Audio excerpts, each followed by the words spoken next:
We zijn niet in Umbrië of in de Dordogne, maar in Noorbeek in het Zuid-Limburgse Heuvelland.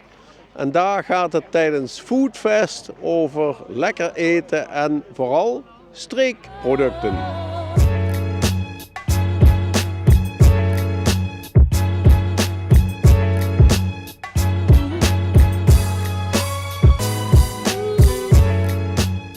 De hoeveelste editie is er eigenlijk al? We zijn hier nu de 6e keer, dus we hebben 2 keer op het klooster van Hoogkruts en de rest hier op deze locatie. Ja, dus echt een traditie al. Ja, inmiddels kunnen we wel zeggen dat het een traditie is. Ja. Wat is eigenlijk het idee erachter? Waarom zijn jullie ermee begonnen? Het idee erachter van dit concept is eigenlijk dat we alles wat hier groeit, wat hier bloeit, wat we hier maken als Noorbeekse makers, producenten, als boeren, dat we dat hier op de kaart willen zetten. Dus het concept heet ook Noorbeek op de kaart, maar de vorm is nu Noorbeek Foodfest. Ja, klinkt wat hipper. Wat hipper, wat meer een festival, wat losser, wat meer muziek, wat meer sfeer en wat meer mensen op een avond. Dus we hebben gedurende zo'n weekend hebben we 1400 gasten die hier komen eten. We krijgen allemaal 10 gerechtjes, groot en klein, van allemaal producten die hier in het dorp gemaakt worden. Hier is het voelbaar, proefbaar, zonder boeren, geen lekker eten. En hier in het prachtige Limburgse land, achter me die prachtige koeien in dat landschap. Ja, dat is natuurlijk waar boer en samenleving en eten en lekker eten en alles samenkomt. Prachtig. Ik ben al heel lang betrokken bij de boerenwereld, zelf melkveehouder geweest, zelf bestuurder geweest. En ik vind gewoon dat iedereen ook wel een beetje de taak heeft om zich in te zetten om te zorgen dat we hier uitkomen. Dat het voor boeren werkbaar wordt, maar dat ook het stikstofprobleem opgelost wordt. Dat de economie weer kan groeien. Dat is van belang en dat we dus ook lekkere dingen kunnen blijven eten.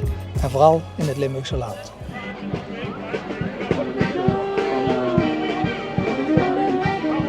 Zie je dan dat het ook een bepaald effect heeft of is het toch een beetje vechten tegen de bierkaai, tegen de maïsvelden zou ik maar zeggen? Goeie vraag. Ja. Het is iets dat je ieder jaar moet blijven doen om het onder de aandacht te brengen. Dus het gaat niet vanzelf. Het is niet zo dat omdat mensen zeggen dat ze lokaal willen, dat ze ook daadwerkelijk bereid zijn om de prijs te betalen die het toch wel vaak heeft. Ik denk dat het ieder jaar nodig is om zoiets te doen. Wat je wel ziet is dat er wel steeds meer mensen bereid zijn om weer om te rijden naar de lokale bakker, slager, groenteboer. En dat is wel iets wat we hier wel ook willen aantonen en ook willen laten proeven dat er best wel een hele grote diversiteit op je bord kan zijn. Ook met producten uit de streek. We zitten nu in een tijd dat mensen ook af en toe boos op de tractor gaan zitten en dat laten zien. En ik moet zeggen, dat begrijp ik heel goed. Het is prima dat ze dat ook laten zien en laten voelen dat het van belang is om daar rekening mee te houden. Misschien moesten die Haagse ambtenaren en politici deze kant op komen op zo'n feestje.